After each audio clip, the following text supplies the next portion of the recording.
The third question from Muhammad Sirajuddin, Lahore, Pakistan. Most of the Muslim countries in the world are facing problems. They are being put on sanctions, being boycotted, they are being blacklisted, blackmailed, threatened or attacked. Muslims in most parts of the world are being humiliated, they are being persecuted, oppressed and even lynched. According to you, what is the solution? I do agree with this brother Muhammad Sirajuddin from Pakistan that unfortunately today we find in the Muslim Ummah, most of the Muslim countries, they are being blackmailed, they are being blacklisted, their sanctions have been put, they are being threatened, they are being attacked for no fault of theirs. Muslims are being humiliated, there are riots, Muslims are being lynched.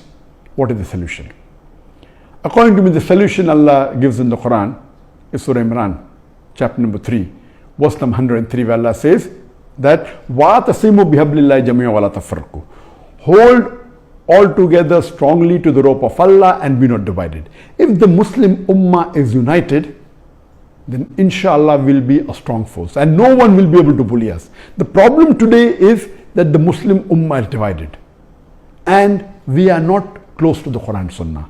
The only way that Muslims can be united is holding the rope of Allah. The rope of Allah, it is the glorious Quran and the authentic hadith of Muhammad Sallallahu Alaihi Wasallam.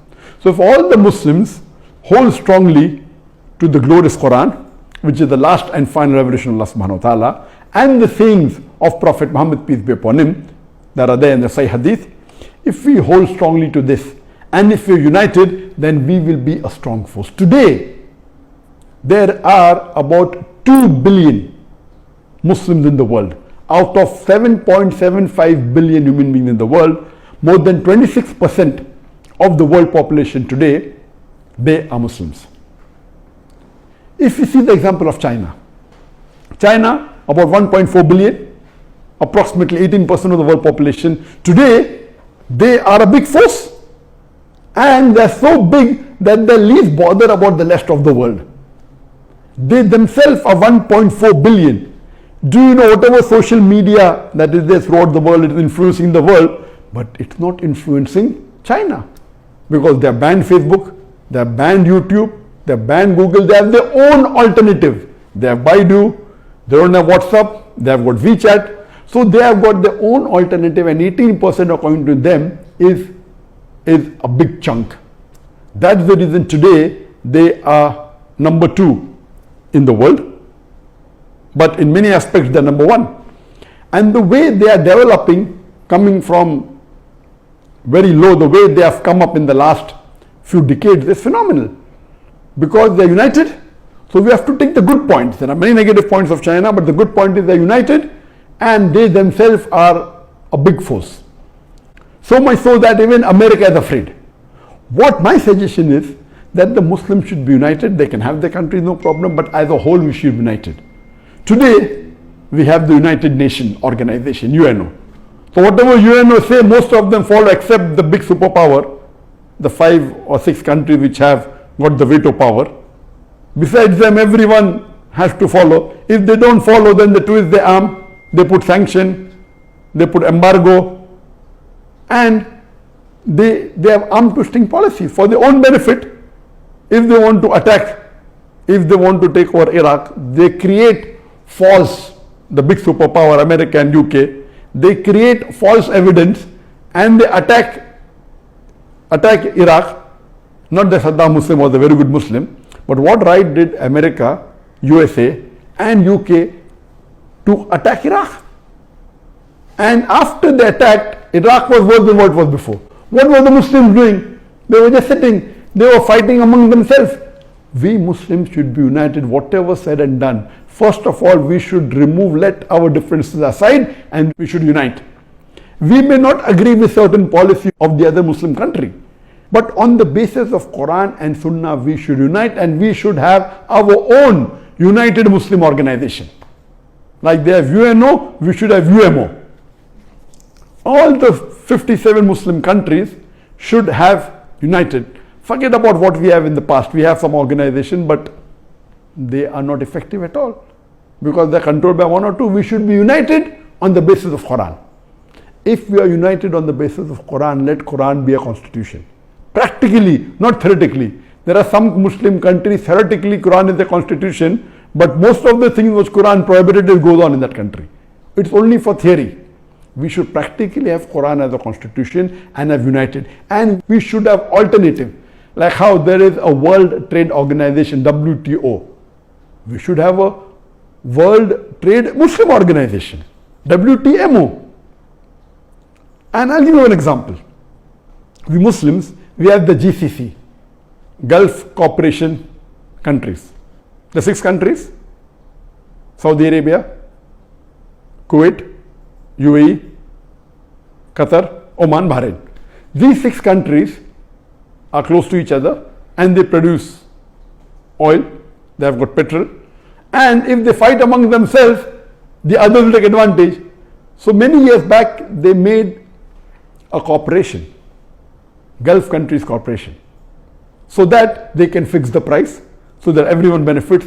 In this way, not only should we have for the petrol, we should have for palm oil. The 2 Muslim countries which produce majority of the export palm oil is Indonesia and Malaysia. These 2 countries. So if all the Muslims come together, we'll have control over palm oil, we'll have control over natural gases, we'll have control over petrol. If all unitedly, we'll be a big force. And if someone tries to bully us, all of us should be united. Unfortunately today, many of the Muslim countries are helping the enemies of Islam in attacking the other Muslim country because they want to have an upper edge against the Muslim country. It is totally haram to do this. One Muslim country is being partnered with other non-Muslim country to overpower the other Muslim country. This is totally not allowed. We should be united. We may have our differences, but just because we want to prove that we are better than the other Muslim country, we are seeing to it that we are spending money to destroy our Muslim brother. Today we have some of the Muslim countries are spending billions of dollars to destroy the other Muslim country just because they want to be superior than the other Muslim country. This is against the principles of Islam. If all the Muslim countries unite, whether big or small, whether powerful or not, if all unite, if we have a united army, a Muslim army of all the countries put together, then no one will be able to blackmail us. You know that Allah subhanahu wa ta'ala has given us the black gold. We have the wealth. If we unite, we should use this wealth to promote Islam, not to destroy Islam. So if this is there, then we have all the international organization. If there is a WHO, World Health Organization, we should have a World Muslim Health Organization, WHO. And these health rules should be based on Quran and Sunnah. Unfortunately, we are blindly following the rules made by the non-Muslims. Some may be correct, some may not be correct. So if we have unity amongst all the Muslim countries, all the 57 Muslim countries, more than 2 billion Muslims. If there is an Interpol, international police, there should be an Islamic pole, Islam pole, that is Islamic police. If we have unity in all aspects of life, and if some Muslim country is breaking the law of the Quran and Sunnah, the other Muslim countries can get together and correct the Muslim country. Why should we allow the non-Muslim to interfere in the affairs of the Muslims? So if we have an internal check amongst ourselves, and our constitution should be Quran and the Sahih Hadith, if we follow this, inshallah, within a few years, within a decade, Muslim countries will be on the top. And irrespective of what's happening today, we find the question posed about the Muslim leaders and the Muslim countries today, there is one silver lining.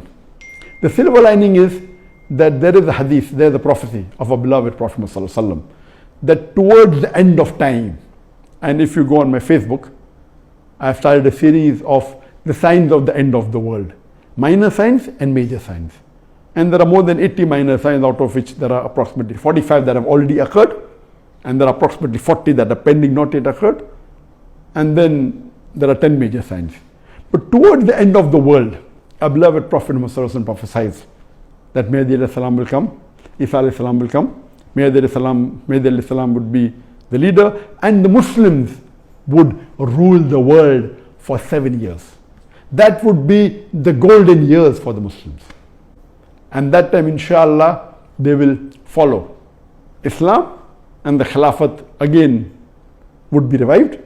And that time, whether you want it or don't want it, I want it or don't want it, this would be the best time. So there's the silver lining. I only pray to Allah subhanahu wa ta'ala that may we live till that time when Mahdi alayhi salam come, so that at least we will support him. And our beloved Prophet Muhammad sallallahu alaihi wasallam has given basharat that that group of Muslims that will support Mahdi alayhi salam, they have been promised paradise. I pray to Allah subhanahu wa ta'ala that may he come during our time, during my time, and I would be the first person to support him and would love to see how Islam flourishes. And we wait for that time. Till the time he comes, we don't know how long will it take. Few weeks, few months, few years, few decades, Allahu Alam.